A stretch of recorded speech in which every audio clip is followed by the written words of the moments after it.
pour situer un peu la série, ça se passe dans une prison pour femmes. Hein. Il n'y a que des femmes, elles sont en orange.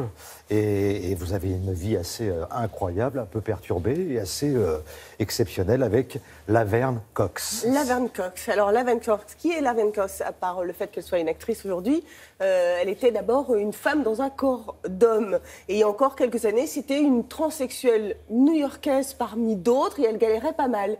Et en fait, du jour au lendemain, elle est vraiment passée du statut d'actrice qui galérait à une véritable star, justement grâce à cette série Orange in the New Black, qui a très très vite marché, qui aujourd'hui donc cartonne. Et grâce à cette série, elle est devenue une star. Elle est passée à la célébrité. Aujourd'hui, effectivement, elle utilise, si vous voulez, ce statut, cette notoriété pour parler de la communauté transgenre. Voilà. Et c'est vrai qu'elle est devenue la première femme actrice transsexuelle à être en haut de l'affiche. Elle a fait la couverture du Time, première transsexuelle aussi à faire la couverture, élue femme de l'année. Voilà. Donc aujourd'hui, vous voyez, elle est une icône parce que c'est le porte-parole de toute cette communauté pour défendre leurs droits, pour qu'il y ait plus de cohérence, plus de tolérance, plus de compréhension. Parce qu'évidemment, aux États-Unis, il y a un vrai problème, c'est la discrimination vis-à-vis des femmes et des hommes transgenres. Donc vous allez voir que c'est une femme vraiment pas du tout comme les autres. Regardez.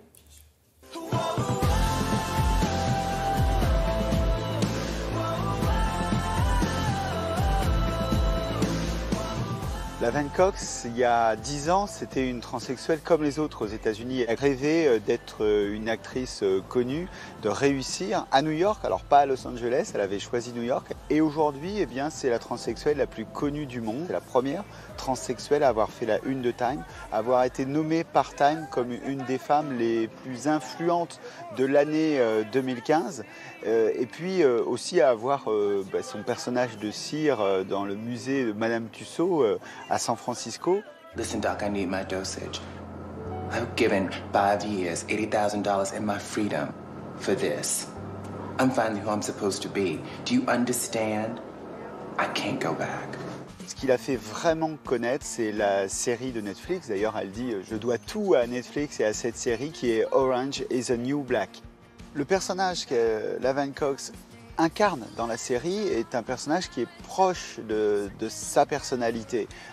D'ailleurs, au début de la série, il y a son frère jumeau qui joue dans la série et qui incarne Laverne lorsqu'elle est née homme.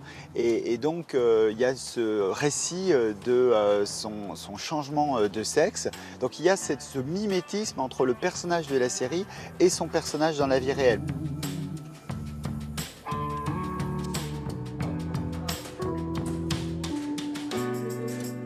Cette série, elle est intéressante parce que c'est une sorte de tableau de toutes les femmes américaines possibles, lesbiennes, hétérosexuelles, noires, blanches, hispaniques, de tous les milieux sociaux possibles et imaginables, petites, grandes, toutes les femmes américaines peuvent s'y retrouver. C'est pas du tout la série hollywoodienne où toutes les femmes sont belles et jolies.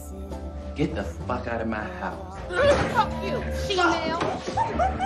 C'est la première fois véritablement qu'on traite la question du transgenre de manière quasi banale, quasi quotidienne, sans caricature, sans cliché. Et donc ça fait que beaucoup d'Américains, notamment les Américains les plus jeunes, bien vivent avec cette situation des transgenres. Et donc ils vont peut-être dans la vie réelle être beaucoup moins enclins à la discrimination.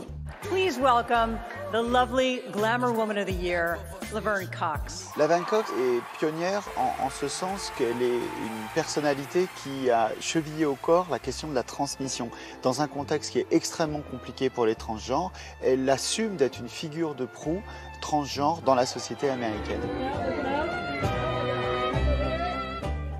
Bon, alors, ce qu'on voulait rajouter, c'est que ce qui doit être banal, là, en ce moment, l'est un peu moins, parce que l'arrivée de Trump a un peu modifié les choses. Ça a même dégradé la situation. Ce qu'avait fait, finalement, Obama, c'était un long travail de plusieurs années. Et aujourd'hui, avec l'arrivée de Trump au pouvoir, les choses sont en train de s'aggraver. En tout cas, la situation en faveur des transgenres est en train de s'aggraver. Et c'est pour ça que Laverne Cox, aujourd'hui, en tout cas, son discours est d'autant plus important. Voilà. On en reparle un petit peu plus tard, oui, hein, Marie. Tout à fait.